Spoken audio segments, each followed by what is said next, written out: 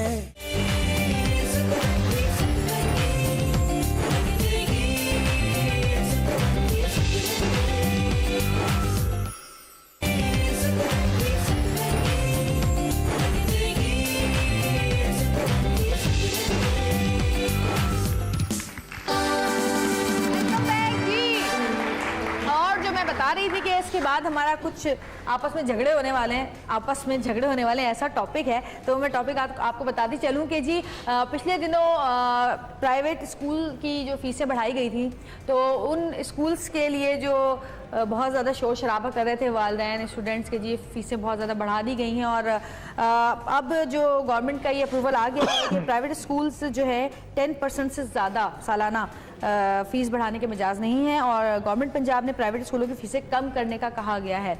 इस टॉपिक पे आज हम बात करेंगे और इस पे हमारे साथ बात करने के लिए सलमा तो मौजूद ही थी। हमें ज्वाइन किया है प्राइवेट स्कूल मैनेजमेंट एसोसिएशन के चेयरमैन हैं शरफुज़ अब्बास साहब। अस्सलाम वालेकुम सर। जरा रोशनी डालिएगा इस मसले में। क्या कहेंगे आप? असल में सबसे पहले तो मैं ये बताऊंगा कि जो एजुकेशनल इंस्टीट्यूट है, खास करके प्राइवेट स्कूल्स, इसको दो हिस्सों में तकसीम किया जा सकता है। नंबर 1 ये कि 98% स्कूल्स वो हैं जो मैट्रिक सिस्टम से रिकॉग्नाइज हैं, सही, और 2% स्कूल्स ऐसे हैं जो लंदन के मातहत चलते हैं। और ये जो मसला है बतौर ख़ास, ये उन महंगे तरीन स्कूलों का मसला है जो 2% है, जिनकी तादाद बहुत कम है। सही। अब मैं ये बताऊं कि एक जो प्राइवेट इंस्टीट्यूशन कंट्रोलिंग एक्ट जो था 2001, वो एक्ट जब बनाया गया तो उस वक्त उसके अंदर इन तमाम स्कूल, कॉलेज, यूनिवर्सिटीज़ को भी पाबंद किया गया, प्राइवेटली जितने भी मैनेज हैं सबको पाबंद किया गया कि कोई भी आज खुद कोई फैसला अब नहीं कर पाएगा। उसको गवर्नमेंट ऑफ सिंध से जो कानून बनाया गया उसके मातहत उसको चलना पड़ेगा। उसमें स्कूल भी हैं, कॉलेज भी हैं और यूनिवर्सिटीज़ में हैं। और पंजाब में क्या लॉ था? मैं बता रहा हूँ अभी। लेकिन अफसोस की बात यह हुई कि हमारे यहाँ पे कैमरेज सिस्टम स्कूल को लगाम शुरू से दिया नहीं गया इनकी फीस के मामलात को, हालांकि वो under the supervision of Sindh government हैं, उसके बावजूद हमारी मिनिस्ट्री के सुपरविजन में होने के बावजूद उन्हें छूट बहुत मिली हुई थी। शायद सोर्स वाले लोग हैं या बहुत बड़े पैमाने पे स्कूल चलाते हैं, या शायद लंदन से चूंकि उनका राब्ता है इस वजह से, या ये कि जो हमारे वज़ीर, मुशीर, सफ़ीर हैं उनके बच्चे उन्हीं स्कूलों में पढ़ते हैं। ये वजह है जिसकी वजह से वो हमारे कंट्रोल में नहीं थे। अब जैसा कि आपने फरमाया कि इस कानून के हवाले से सिंध के अलावा जो दीगर सूबे हैं, नहीं, ये कानून सिर्फ सिंध में 2001 में बनाया गया ये एक्ट। उसके बाद अब तक पंजाब में, सरहद में, बलूचिस्तान में कहीं पे भी नहीं बनाया गया। अब हमारे जो प्राइम मिनिस्टर हैं उनके हुक्म के मुताबिक फौरी तौर पे अमल किया जा रहा है ताकि दीगर तमाम सूबे में भी ये कानून बनाया जाए और उन स्कूलों को उसके मातहत रखा जाए। सही। अब मैं एक चीज़ और बताता चलूं कि एक ज़माना था कि जो प्राइवेट इंस्टीट्यूशन है उसको ये इख्तियार हासिल था कि वो अपना फ़ी स्ट्रक्चर खुद बनाएगा, लेकिन जब 2001 का जब एक्ट बना तो ये इख्तियार ख़त्म हो गए। अब आप जो भी फीस में इजाफा करोगे, एक तो पाबंदी आई कि 5% से ज़्यादा आप इजाफा कर नहीं सकते, दूसरा ये 10% नहीं 5% पहले की बात कर, पहले की, अच्छा पहले की बात 5% से ज़्यादा फीस में इजाफा कर नहीं सकते। दोए में ये कि आज खुद नहीं कर सकते, अगर करना है तो आप पहले अप्रूवल लेंगे गवर्नमेंट ऑफ सिंध से। अब 17 तारीख को जो मिनिस्ट्री में जो मीटिंग हुई, जाहिर है उस हवाले से भी जो लोग अभी मुझे देख रहे होंगे उनको वो बातें याद आ गई होंगी कि मैंने बहुत ज़्यादा उसमें सख्त लहजा इस्तेमाल किया था और हमने अपने मिनिस्टर साहब से रिक्वेस्ट की थी कि नहीं, अभी इनको कंट्रोल करना है, इनके खिलाफ कानून को आपने हरकत में लाना है। सिर्फ ये नहीं कि वो 90% जो गरीब लोग हैं उनको पाबंद किया। तो ये हुआ कि वहाँ पे बड़े बड़े स्कूल वाले बैठे हुए थे, तो उसमें यह कि बराह रास्त स्कूल वाले ने मुझे तनकीद करना शुरू किया कि मैं एसोसिएशन का चेयरमैन या फिर पेरेंट्स की नुमाइंदगी कर रहा हूँ। बात दरअसल ये थी कि मैंने उनको ये बताया कि मैं किसी की नुमाइंदगी नहीं कर रहा हूँ, मैं हक की बात कर रहा हूँ। तालीम और सेहत गवर्नमेंट की जिम्मेदारी है, गवर्नमेंट की जिम्मेदारी है तालीम और सेहत मुफ्त फराहम करना। ठीक है, किसी वजह से हमारी गवर्नमेंट इस काम में नाकाम हो गई है, लेकिन हमारी गवर्नमेंट नाकाम हो गई है, हमारे जो आवाम नास हैं, जो लोग हैं, जो आवाम हैं, वो नाकाम नहीं हुए हैं, वो इस तरफ रागिब हो रहे हैं, तालीम को फैलाने में मददगार साबित हो रहे हैं, लेकिन उनके राह में रुकावटें खड़ी की जा रही हैं। तो जब उन्होंने ये कहा कि हमारे पास इमारत जो है 5 लाख रुपए उसकी रेंट है, हम स्विमिंग पूल भी रखे हुए हैं, तो मैंने ही उनको रोका और मैंने ये कहा कि इसका क्या मतलब है कि आप अपनी मर्जी से कोई चीज़ कर लें। ठीक है, आपने बता दिया कि आपको मुश्किलात थी, आपने इस वजह से, मैं नाम नहीं ले रहा हूँ उस स्कूल वाले का, वो बात गलत हो जाएगी, वो समझ रहे होंगे अगर मेरी बात सुन रहे हैं। तो मैंने ये कहा कि अगर आपने ये सोचा कि आपको फीस में इजाफा करना चाहिए, आपने खुद से कर दिया, आपने पहले अप्रूवल क्यों नहीं लिया गवर्नमेंट ऑफ सिंध से? इस बात पे मिनिस्टर साहब ने सख्त एक्शन लिया। उन्होंने कहा कि अब आपको अप्रूवल लेना पड़ेगा और अगर आप हमारी बात नहीं मानोगे तो 1 साल जेल में जाओगे। जबरदस्त। तुम क्या कहती है सलमा इस बारे में? मेरे ख्याल में अगर आपका ये कहना है कि पाकिस्तान प्राइवेट स्कूल्स मैनेजमेंट जो है वो गवर्नमेंट ऑफ सिंध के अंडर आता है, एम आई राइट? ऐसा क्यों नहीं हो सकता कि स्कूल फीस जो है वो बराबर हो? आई अंडरस्टैंड के ऊपर नीचे बहुत ज़्यादा है, ये जो आपने बात की ये भी मैं समझती हूँ, मैं स्कूल की बात भी समझती हूँ, क्योंकि मेरी बच्ची भी स्कूल जाती है, ठीक है, there is a pool, extra curricular activities हैं, उसके चार्जेस आप बढ़ा देते हैं, व्हाटएवर। सर हर साल फीस बढ़ जाती है 2000 रुपये। मैं आपको एक बात बताऊं, आपकी बात के भी जवाब दूंगा, लेकिन जो ऑडियंस यहाँ बैठी हुई इनको भी मालूमात होनी चाहिए कि गवर्नमेंट स्कूल में ऐसे तो नज़र आता है कि मुफ्त में पढ़ाई दी जा रही है बच्चों को, होती नहीं है। लेकिन जब उसका हिसाब किताब किया गया तो पता ये चला, जो मैंने एनालाइज किया, जो मेरे पास पूरी रिपोर्ट है, कि गवर्नमेंट स्कूल में एक बच्चे पे हुकूमत 5000 रुपये माहाना खर्च कर रही है, इसलिए कि गवर्नमेंट स्कूल्स अपने एतमाद को खो चुके हैं। असातिज़ा की सैलरी बहुत बड़ी है, 60,000, 70,000, 50,000 की, बच्चे स्कूल में होते नहीं हैं, पेरेंट्स की कोशिश ये होती है कि बहुत ज़्यादा गरीब भी हों तो 300 रुपए जो महाना फीस के स्कूल है, प्राइवेट स्कूल, वहाँ बच्चे पढ़ा लें, गवर्नमेंट स्कूल नहीं जाना चाहते। इंतहाई मजबूरी के आलम में गवर्नमेंट स्कूल में बच्चे उसकी वजह गवर्नमेंट स्कूल के हालात तो देखते हैं आप। अब आपकी बात का मैं जवाब दे रहा हूँ, आपने सही कहा कि गवर्नमेंट स्कूल के हालात क्या है। 1996 के बाद आज तक गवर्नमेंट स्कूल सिंध में कोई पोजीशन बोर्ड की एग्जाम में नहीं हासिल कर सकी। जितनी तालियों की बात नहीं है इसमें, ताली क्यों बजा रहे हैं? जितनी नहीं, ताली तो हमारे लिए बजाएं कि जितनी पोजीशन हासिल की वो सारे प्राइवेट सेक्टर में हासिल की। प्राइवेट स्कूल 96 के बाद आज तक कोई पोजीशन नहीं मिली, इसीलिए तो लोग बेचारे अपने तो पेरेंट्स क्यों करेंगे? दूसरा ये कि तालीम और तरबियत ये दोनों हिस्से एक साथ एक दूसरे से जकड़े हुए हैं। आप उनमें से एक दूसरे को अलग करने की कोशिश करोगे तो पब्लिक वहां पे इत्तेमाद को खो देगी। अफसोस की बात है कि गवर्नमेंट स्कूल से और पोजीशन होल्डर कोई है ही नहीं उसमें। उन्होंने कहा कि 10% फीस में आप इजाफा कर सकते हो, लेकिन उस सूरत में जब आप पहले अप्रूवल लेंगे और जून से लेके अब तक जितनी फीसें आपने इजाफा की है वो पेरेंट्स को वापिस करेंगे। वाह वाह, ये हुई ना बात। कुछ कहना चाहते हैं? जी जी बोलिए। मैं ये कहना चाहूँगा आपको कि निसार खोड़ो साहब ने आपने जो वहाँ पे डिस्कशन किया, थैंक यू वेरी मच, आपने हमें सपोर्ट किया, पेरेंट्स को सपोर्ट किया। लेकिन बात ये है कि जब लॉ है 5% का तो निसार खोड़ो इज नॉट है वो पावर के वो 10% का अप्रूवल दे दें। ये बहुत अच्छा हुआ। नंबर 1 जो स्कूल आपने, नंबर 1 का जवाब दे दूं पहले मैं? असल में 2-3 बातें आसानी हो जाएगी मेरे लिए थोड़ा सा। नंबर 1 का जवाब ये है कि ये आपने जो सवाल इस वक्त इस प्रोग्राम में किया, इससे पहले कई प्रोग्रामों में मैं गया हूं, वहां पे ये सवाल नहीं किया गया, जबकि ये बड़ा अहम सवाल था। अब मैं आपको बताता चलूं कि कानून में अमेंडमेंट किया जाएगा। कानून अपनी जगह पे मौजूद है, प्राइवेट इंस्टीट्यूशन एक्ट जो है अपनी जगह पे मौजूद है, जिसके मातहत तमाम स्कूल चल रहे हैं। उन्होंने बाकायदा कहा है कि हम इसको फौरी तौर पे अमेंडमेंट करके 10% पर लेकर आएंगे। ये जुमला है। आगे बोलिए सर। अमेंडमेंट का पावर तो असेंबली को है। असेंबली को है ना। असेंबली में कौन लोग बैठे हैं? नहीं होता तब तक असेंबली में कौन लोग बैठे हैं? वही लोग बैठे हैं जिनकी हुकूमत है सिंध में। मैं वही कह रहा हूँ, उनके लिए आसानी है। 10% अप्रूवल नहीं हो जाता असेंबली से, वो रेगुलाइज ऑफिशियली नहीं हो सकता। 5% ही होना चाहिए, नंबर 1।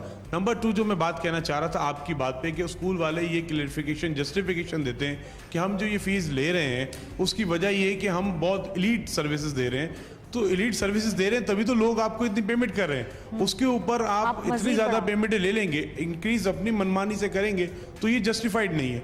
प्राइवेट स्कूल और गवर्नमेंट स्कूल का फर्क ही यही है। एक तो गवर्नमेंट प्राइवेट स्कूल वो है जो 300 से 2200 तक है, और एक जो है वो 10,000 से 25,000 तक है, और एक जो है वो उससे ऊपर है जिसमें आप वो जो एलीट क्लास जिसको कह सकते हैं मिनिस्टर्स के बच्चे पढ़ते हैं।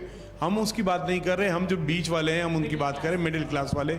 जो मिडिल क्लास हम जैसे लोग हैं जब वहाँ तक गए हैं, वाइट कॉलर पब्लिक, कि हम अपने बच्चों को इन स्कूल में पढ़ाएं, तो हम वो 2200 से ऊपर वाली जो फीस दे रहे हैं वो इसी चीज़ की दे रहे हैं कि आप इतना ज़बरदस्त स्ट्रक्चर आप बनाया हुआ है आपने, आप सर यूटिलिटीज़ दे रहे हैं, सर्विसेज दे रहे हैं, पूल्स रखे हुए हैं, उसके आप एक्स्ट्रा चार्जेस भी ले लेते हैं।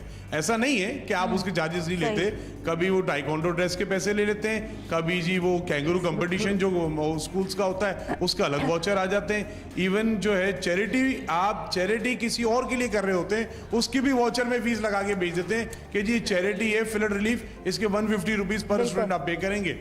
वो कहाँ जा रहा है? गवर्नमेंट ने भी फ्लड रिलीफ पे इतना काम किया, हमें तो नहीं पता चला। लेकिन ये सब चीजें नाजायज है, ये आप भी जानते हैं अच्छे तरीके से, इसीलिए हम सब रोड पे खड़े हैं। देखिए सबसे पहले बिला झिझक मैं उन तमाम वालिदैन को मुबारकबादी दूंगा, शाबाशी दूंगा जिन्होंने पाकिस्तान में पहली बार इस आवाज को बुलंद किया। दूसरी बात ये कि हम बरसा बरस से ये तमीज करवाने के लिए कोशिश कर रहे थे कि ये दोनों स्कूल्स बिल्कुल अलग अलग हैं, इसको समझा जाए। अब वो जो बड़े स्कूल जो बहुत ज्यादा पैसा ले रहे हैं, आपने सही कहा कि सर एक स्कूल की फीस 1,60,000 रुपए। जी हाँ, मैं बता रहा हूँ। एक स्कूल का मैंने बाकायदा, जब मेरी मुठभेड़ हो गई वहाँ स्कूल वालों से जो बड़े स्कूल वाले थे, तो मैंने अपने फाइल में से एक लेटर निकाला, ले जाके मैंने सेक्रेटरी एजुकेशन के हवाले किया। मैंने कहा सर इसको गौर से देखा है। उसके अंदर 4 माह पहले जो स्कूल की फीस थी वो इंदिराज था, फिर 4 महीने के बाद अब स्कूल की फीस क्या है वो इंदिराज था। उसको मैंने नीचे टोटल किया हुआ था, 60% इजाफा किया गया। यही वजह थी कि चूंकि तहरीरी तौर पे यहाँ एक चीज थोड़ा सा है कि पेरेंट्स को स्कूलों से शिकायत होती है और होनी भी चाहिए, गलतियां कहाँ नहीं होती है भाई, हर जगह होती है, लेकिन उस शिकायत को तहरीरी तौर पे directorate of private institution Sindh में इंदराज करवाना चाहिए ताकि तहरीरी तौर पे आपके पास प्रूफ आ जाए। फिर बाकायदा कमेटी तश्कील दी जाती है और उसमें बाज़ औक़ात हम जैसे लोग भी शामिल होते हैं उस मसले को हल करने के लिए। अच्छा जी, एक ब्रेक लेंगे छोटी सी, ब्रेक के बाद वापस आएंगे, इस मसले पे मजीद बातचीत करेंगे। देखते रहिएगा सतरंगी।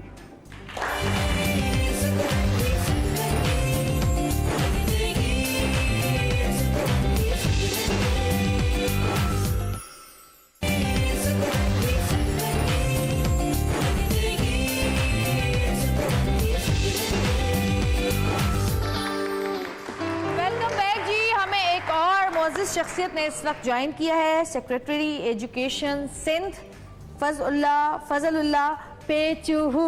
अस्सलाम वालेकुम, कैसे हैं आप? आप ठीक हैं? बिल्कुल सर, आपको अपना नाम जरा दोबारा बताएं। फजलुल्लाह पेचूहू। वाह, इतना मुश्किल नाम है। मुश्किल नाम है, चाइनीज और जापानीज जो है ना लोग वो सही पुकारते हैं। अच्छा, उनके लिए आसान होगा।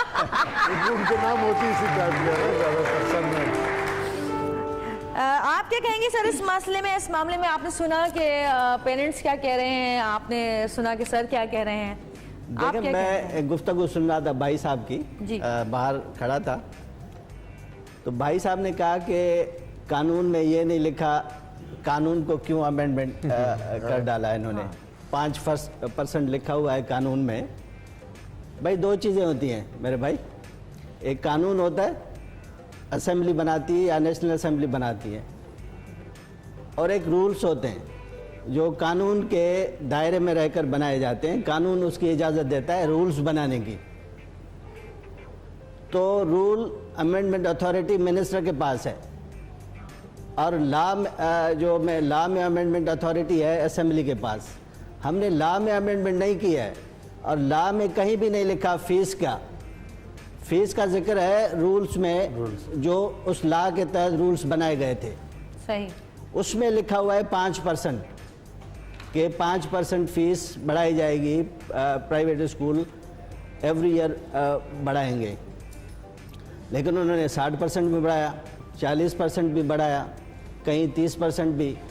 अच्छा, ये बड़ी जो एफ्लुएंट सोसाइटी है ना, ये इसका काम है। जो डिफेंस में स्कूल है, क्लिफ्टन में है, मैं उनका जिक्र नहीं करूंगा, जो लियाकताबाद में है, जो 600 रुपये फ़ीस लेते हैं। जी। अगर उनकी 10% बढ़ाई जाए तो 60 रुपये होगी फ़ीस, और तो 60 रुपये इंसान हमारे उसमें बजट में आ जाता है। कंफर्टेबल लेवल पे 60 रुपये बंदा या कोई माँ या बाप भर सकते हैं उस इजाफे को। ये मेरी गुजारिश है। हमने लॉ में अमेंडमेंट नहीं की, लॉ में असेंबली करेगी अमेंडमेंट, और रूल्स में rule making authority is government means minister. Sir, मैं एक बात इस पे कहना चाहूँगी कि अगर आप रूल की बात कर रहे हैं, जहाँ पेरेंट्स 5% पे इतना रो रहे हैं, ठीक है, इतना परेशान हो रहे हैं, वहाँ पे निसार खोड़ो साहब ने कहा कि जी 10% बढ़ा दें। मतलब ऑलरेडी ही इतनी ज़्यादा फ़ी है इन स्कूल्स की। मैं उन स्कूल्स की बात नहीं कर रही जो सो कॉल्ड एलीट स्कूल्स हैं, उनमें तो बहुत से स्कूल्स ऐसे भी जो डॉलर और पाउंड्स में भी लेते हैं, ठीक है ना। मैं उन स्कूल्स की बात कर रही हूँ जिसमें एक मिडिल क्लास तबका, जिनकी ज़िंदगी में सबसे ज़्यादा बेसिक चीज़, बेसिक नीड जो है एजुकेशन है, ठीक है ना। मैं उनकी बात कर रही हूँ कि उनके लिए फ़ी इतनी बढ़ जाती है जितनी माँ बाप की तनख्वाहें नहीं बढ़ती, ठीक है, उस तरह तनख्वाहें नहीं बढ़ती। एक जिसका 2 बच्चे ज़्यादा सादा, एक पाकिस्तान में ज़्यादा सादा आजकल लोगों के 2 या 3 बच्चे होते हैं, ठीक है, वो उन्हीं बच्चों को नहीं पढ़ा पा रहे। मतलब अगर आप देखें कि अगर 2 बच्चों की फ़ीस में 17,000 एक साथ इजाफा हो गया तो माँ बाप कहाँ से दें, ठीक है। और लोग जो हैं हमेशा से रो रहे हैं इस बात पे। गवर्नमेंट को ऐसी रेगुलेटरी अथॉरिटी बनानी चाहिए कि वो एक मिनिमम अमाउंट पे सब लोग पढ़ सकें। Education should be for all, ठीक है। एजुकेशन ही एक ऐसी चीज़ है जिससे कौम तरक्की करती है। कौमों की तरक्की की बेसिक बुनियाद एजुकेशन है। एजुकेशन में आप लोग इतनी ज़्यादा फ़ी, मतलब वो लोग कोई ऐसा इंफ्रास्ट्रक्चर नहीं है उन स्कूल्स का, ठीक है, जो मैं उन स्कूल्स की बात कर रही हूँ जो 15,000 से 18,000 रुपए मंथली फी ले रहे हैं। बेंगलोर मिक्स कर दिया। नहीं, बेंगलोर में वो स्कूल खुले हुए। मैं बहुत क्लियर हूँ अपने विजन पे।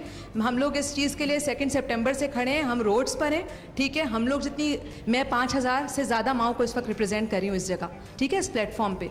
और हम लोग ने एक KSG पेज है हमारा कराची स्कूल गाइड का, उसमें मेरे एक कमेंट से 5,000 लोगों ने चंद घंटों में उसको एंडोर्स किया कि हम बहुत परेशान हैं। मैंने ऐसी माएँ भी देखी हैं जो कह रही हैं कि हम लोग नमाजों में रो रहे हैं कि हम कहाँ से इतनी फीस दें। लोग बच्चों की डिस्क्रिमिनेशन कर रहे हैं, एक बच्चे को स्कूल से निकाल लेते हैं, वो मजबूर है कि हम क्या करें। मतलब इतना जुल्म ना करें कि जो है लोग, मतलब आज अगर हम जैसे लोग जो देखें फाइनेंशियल किसी की ना बात मुंह से कहना, अपने मुंह से आके रोड पे कहना कि वी कांट अफोर्ड, ये बहुत तकलीफ दे बात होती है। वो चीज़ें, ये बच्चों की ईगो हर्ट होती है। और मैं ये नहीं कहती हमें स्कूल की प्रिंसिपल से, स्कूल की टीचर से हमें कोई तकलीफ नहीं है, हमें तकलीफ है उन अथॉरिटीज़ से जो ये चीज़ें देखते हुए भी अपनी आंखें बंद रखते हैं। बीबी आपने एक चीज छोटी ऐड कर दूंगा तो फिर आप कहिएगा साथ साथ। मुझे आप बड़े अच्छे से माशाल्लाह समझते होंगे कि आपको पता भी होगा IBA में एक साल में बच्चा पढ़ता है, उसकी कोर्स की फीस 1,48,000 है, एक कोर्स की सेमेस्टर की। और इस स्कूल में, जिस स्कूलों की हम डिस्कस कर रहे हैं, वहाँ पे एक साल में बच्चे की फीस है 1,59,000। आप मुझे बताइए क्लास 5 का बच्चा 1,59,000 दे रहा है, वहाँ जो MBA और MA कर रहे हैं, प्रोफेशनल डिग्री ले रहे हैं, जिसके बाद वो इनकम करेंगे, पैसे कमाएंगे, वो 1,48,000 दे रहे हैं। ज़ेबिस्ट में इस मेरे ख्याल से उससे भी कम है। तो ये इसका कोई लेवल नहीं है कोई। नहीं, देखें मैं इसका देखें प्राइवेट स्कूल्स, उसके लिए लॉ है हमारे पास, रूल्स थे। 5% 2001 में लॉ बनाया गया, 5% एवरी ईयर बढ़ाते थे ये, या 10% या 15%। पेरेंट्स ने कोई कंप्लेंट नहीं की, कोई रिएक्शन नहीं किया। जब अब सर से पानी गुजर गया, कोई नहीं की। 2002 में बताएं मुझे, आपने प्रोटेस्ट किया। 2000 नहीं, आपकी मैं बात नहीं कर रहा, मैं जनरल बात कर रहा हूँ, ठीक है ना। पाकिस्तान 2011 में, अब मुझे जवाब देने दे। मैं आपकी बात को कंटिन्यू कर रहा हूँ। 2011 में एक हमारे अखबार ने इस रिपोर्ट को शाया किया था, ट्रांसपेरेंसी ऑर्गेनाइजेशन जो है, उसने इसको हाईलाइट किया था कि every year it's been increasing 15 to 20%। और इस एजुकेशन इंडस्ट्री को इंडस्ट्री के तौर पे या एक इंडस्ट्रियलिस्ट के तौर पे ना देखा जाए, एजुकेशन इदारे के तौर पे देखा जाए, लेकिन उसका कोई इफेक्ट वो गलत किया, वो गलत कर रहे थे। 5% बढ़ाना था every year, sir 5 years subject to approval from regulatory authority that is written in education and literacy department norms, जो कि आप ही बता रहे हैं कि वो लॉज नहीं है, वो नॉर्म्स हैं खाली। नहीं, नॉर्म्स भी नहीं है, वो रूल्स हैं सर। उसको ये देखें, दो समय वो रूल्स जो हैं लॉ की मानंद है, ठीक है ना। दैट रूल्स, जो रूल है उसका पॉइंट नंबर 7 है या पॉइंट नंबर 6 है, 3 है कोई समथिंग, मुझे उसमें लिखा हुआ है you can increase fee by 5% every year subject to approval from regulatory authority. Who is the regulatory authority sir? आप बैठे हैं। मैं जी बिल्कुल। तो 5% अगर नहीं बढ़ाया, 2002 में 2001 का रूल है, 2002 में कंप्लेंट की किसी ने कि इन्होंने 5% नहीं बढ़ाया, 10% बढ़ाया। 2 साल से अपने स्कूल में कंप्लेन कर रहा हूं, नो वन इज लिसनिंग। 2 साल की बात नहीं कर रहा मैं, 4 साल से ये पिछले 10-15 साल की बात कर रहा, ठीक है। अच्छा चले ठीक है, अभी तो हमने ले लिया। अथॉरिटी को अगर शिकायत ना भी की जाए तो इट्स देयर ड्यूटी, ठीक है ना। मैं बड़ी माजरत के साथ आपको जवाब देना चाहूंगा। एक बात सर मेरी सुनिएगा, उसके बाद आप सर फैसल भाई देखिए ना, मैंने अर्ज किया आपसे, आप क्लास स्टार्ट कर रहे हैं, इसका फिर जवाब नहीं दे सकता मैं ना। मेरी बात तो सुने, हमने एक्शन लिया है, हमने कानून के दायरे में रहकर उनको कहा है कि अपनी जो इंक्रीज़ है, रेज है फीसेस में, वो ले जाएं, अपने पुराने फ्रीज कर दें, पुराने जून 2015 तक, ठीक है ना। 2002 से करना चाहिए ना, जब से देखें फिर इन्फ्लेशन, देखें फंस जाएंगे आप लोग, फिर इन्फ्लेशन रेट पे मल्टीप्लाई करेंगे। आप इस तरह ना जाएं, उसको देखें ना। एक इंस्टीट्यूशन में नाम नहीं लेता, 21,000 से उन्होंने अपनी फी बढ़ाई, जाके 36,000 कर दी, ठीक है ना। तो हमने कहा आप पहले 21,000 पे जाएं, फिर 5 या 10% पे 2,000 रुपये बढ़ाएं, ठीक है ना। तो ये हम और इसको इम्प्लीमेंट करवाएंगे। मैं इस फोरम पे बैठा हूँ, एक्सप्रेस टेलीविज़न पे ये मैं बड़े वसूख से कहता हूँ, बड़े कॉन्फिडेंस से कहता हूँ, इसको इम्प्लीमेंट करवाएंगे हम। बहुत शुक्रिया सर। ये बात। और जो आप लोग सवाल कर रहे थे ना, मैं उसमें एक चीज से सिर्फ इजाफा करूं कि वो जो 10% के अप्रूवल लेंगे, पहले लेंगे, जब वो अप्लाई करेंगे तो अब डिपार्टमेंट उसको देखेगा कि वो फैसिलिटीज क्या हैं। तो डिपार्टमेंट की मर्जी है, ये जरूरी नहीं कि डिपार्टमेंट उनको 10% कर देगा आंख बंद करके, नहीं। छानबीन होगी, देखभाल होगा, फिर जाकर के दिया दूसरा ये होता था, ये एक अच्छा काम हुआ, ये बहुत अच्छा काम हुआ। फॉर्म बे होता था जिसपे उनकी रजिस्ट्रेशन होती थी, उसमें अभी फी स्ट्रक्चर लिखा जाएगा कि उसमें पहले नहीं लिखा जाता था। अभी फी स्ट्रक्चर लिखेंगे और उसका हम फिर जो 25A के तहत 10% फ्री शिप्स हैं, उसमें लिखा हुआ है कानून में 25A में 10% फ्री शिप्स गरीब बच्चों को देनी है, चाहे कि वो ग्रामर स्कूल हो, चाहे बेवी हो, चाहे सिटी स्कूल हो, इनको 10% फ्री शिप्स देनी पड़ेंगी। सही जी। और जी एक सेकंड, अभी एक ब्रेक पे जाएंगे, ब्रेक से वापस आएंगे, इस बहस को जारी रखेंगे, देखते रहिएगा सतरंगी।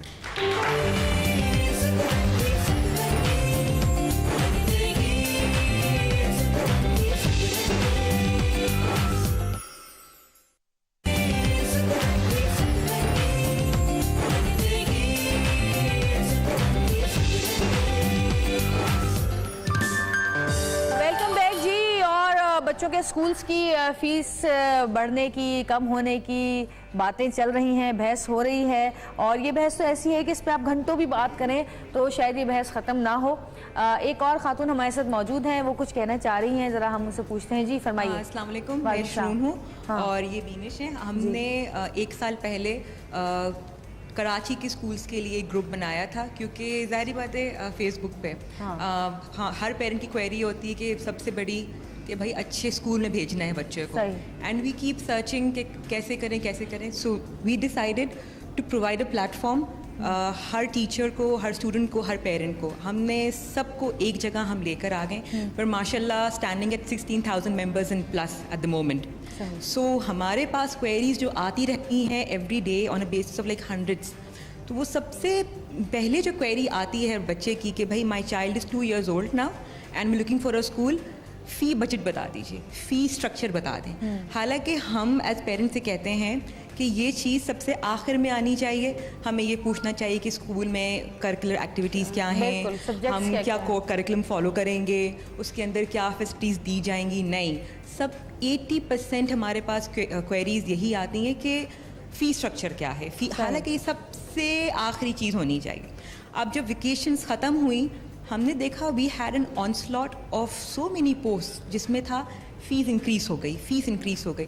भाई वैसे भी वेकेशंस की भी आपने लेकिन मैं देखिए एक बात कहना चाहूँगी इस पे ये भी कि जो पेरेंट्स होते हैं, ठीक है, वो चाहते हैं कि बच्चा अच्छे से अच्छे स्कूल में पढ़े, लेकिन अपने जो हमारा जो बजट होता है उसके हिसाब से हमें बच्चों को स्कूल में एडमिशन दिलाना चाहिए, क्योंकि जिस बच्चे ने पढ़ना है वो किसी भी स्कूल में आप डालें वो आपको पढ़ के दिखाएगा। क्योंकि बहुत सारे ऐसे लोग आज हमारे सामने मौजूद हैं जो कि गवर्नमेंट स्कूलों से पढ़े हुए हैं, अंदरून सिंध से, अंदरून पंजाब से, और वो बहुत अच्छा पढ़े हुए। तो हमारे यहाँ थोड़ा सा, मैं वो नहीं कर रही, किसी को गलत नहीं कह रही, लेकिन हमारे यहाँ पेरेंट्स में भी ना बहुत ज़्यादा ये चीज़ कॉम्प्लेक्स हो गई है, फैशन आ गया है कि हमारे बच्चे तो उस स्कूल में पढ़ते हैं, हमारे बच्चे तो उस स्कूल में पढ़ते हैं। मेरी बच्ची जो है वो एक ऐसे स्कूल में पढ़ती है कि उसकी फीस जो है सिर्फ 5,500 रुपए है, क्लास 3 में वो पढ़ती है। उसको थोड़ा सा जवेरिया करेक्ट करें जी। उसमें कसूर ये है कि 30-40 सालों से हमने जो गवर्नमेंट सेक्टर में नॉन मेरिटोरियस रिक्रूटमेंट की, मेरिट पे नहीं हट के हमने भर्तियां की, बिल्कुल वो टीचर नहीं रहा, ठीक है ना, बिल्कुल। अभी उसको 2-3 साल हुए हैं, हमने बंद कर दिया, बिल्कुल सही, उसमें क्लोज कर दिया है कि टीचर सिर्फ मेरिट पे भर्ती होगा, कोई किसी की चिट पे। और 3 जो मैं आपको जिक्र करूंगा, 3 कैंसर हैं सोसाइटी के। एक चिट कहते हैं, चिट आ जाए कि ये काम करना है आपको जी। दूसरा कोचिंग सेंटर, ठीक है। तीसरा है चीटिंग, 3C आप उस पर सारा कंसंट्रेट करें अपना प्रोटेस्ट के कोचिंग सेंटर। मेरे असातिज़ा हैं गवर्नमेंट सेक्टर के, वो कोचिंग सेंटर में तो बहुत अच्छा पढ़ाते हैं, दूसरी जगह और जब मेरा स्कूल आता है तो वहाँ नहीं पढ़ा सकते। बहुत सारी टीचर्स तो मिसाल मौजूद है, ऊन बुन रही होती हैं। हाँ एग्जैक्टली, स्वेटर बना रही होती है, हमारे पास ट्यूशंस बाद में आए, they actually tell you, वो कांटेक्ट तो नंबर देते हैं, इन चीज़ों पे गवर्नमेंट ने ध्यान दिया हुआ है। आप DCTO कंपाउंड लियारी में स्कूल जाके देखें, वो एक NGO ने गवर्नमेंट स्कूल है, गवर्नमेंट टीचर्स हैं, वो टर्न अराउंड किया है, वो सबसे बेहतर में बेहतर जो स्कूल है कराची में उससे बेहतर है, जबरदस्त, वो गवर्नमेंट स्कूल है। अच्छा सर, एक बात मुझे और पूछनी है कि हर पेरेंट्स जब जाते हैं एडमिशन के लिए स्कूल्स में, तो फीस का तो अलग एक मसला है, वो तो है जी फीस का मसला। यहाँ एडमिशन ही इतना मुश्किल है किसी स्कूल के अंदर। मैंने अपनी बेटी के एडमिशन के लिए 3 साल पहले मैं बाकायदा रोई हूँ। कौन सा स्कूल था जो मैंने नहीं छोड़ा मेरे इलाके के करीब, क्योंकि हर इंसान चाहता है कि बच्चों का जो स्कूल हो वो घर से करीब हो, क्योंकि जाहिर है आजकल हालात का भी मसला है, ट्रैफिक का भी प्रॉब्लम है, फिर पेट्रोल भी ज़्यादा होता है, फिर वैन्स का प्रॉब्लम है। तो उन स्कूल्स में बच्ची ने टेस्ट भी पास किया, ठीक है, हमें भी बुलाया गया, हमारा इंटरव्यू भी हो गया, सब कुछ हो गया। टीचर्स कह रही हैं आपकी बेटी तो बड़ी ज़बरदस्त भाई, इतनी इंटेलिजेंट, और जब एडमिशन की बात थी तो नाम ही नहीं।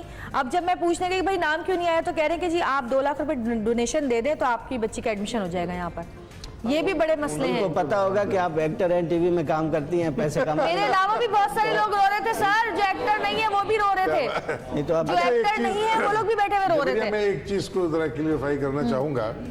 देखिए, जो मैंने कहा था कि 98% स्कूल और भी है, सिर्फ 2% नहीं। हम भी उसी कानून के मातहत हैं जहां 5% का इजाफा किया जाता है। सॉरी, आप 2 ग्रेड के स्कूल्स की बात करते हैं, एक एलीट क्लास की, एक गवर्नमेंट क्लास की। यहाँ पर 4 किस्म के स्कूल हैं। नहीं, आज जो हमें रिफाइन करना है, जिस पे बात करनी है, मैं उसकी बात कर रहा हूँ। जो 4 नहीं, वो तो 5 किस्म के हैं, वो मैं बताऊंगा आपको अगर आप सवाल करेंगे तो।